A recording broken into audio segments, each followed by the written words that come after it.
Ladies and gentlemen, in March 2000, one of the most decisive amphibious operations of the conflict unfolded along the northeastern coast, the Kutarapu Landing. Just weeks later, in April, the battlefield momentum culminated in the dramatic capture of the Elephant Pass base during the operation known as Unceasing Waves 3.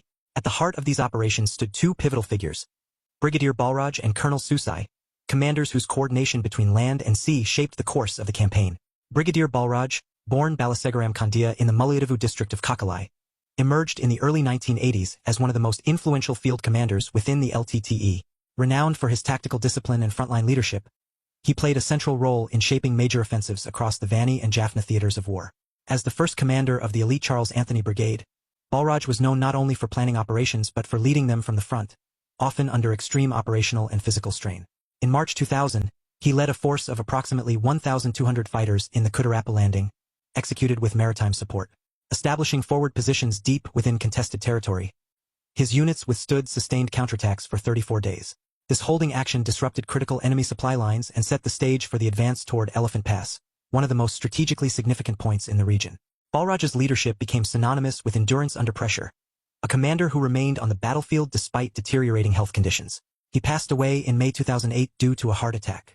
Alongside this ground campaign, the success of the landing depended heavily on the sea.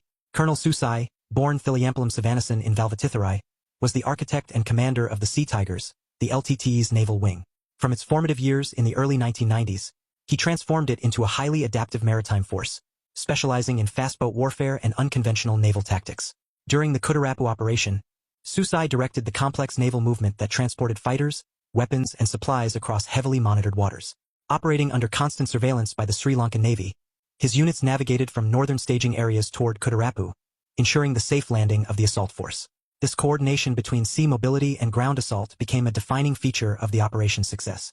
Susai would later remain active through the final phase of the war and was killed in May 2009 during the events at Mullavikal.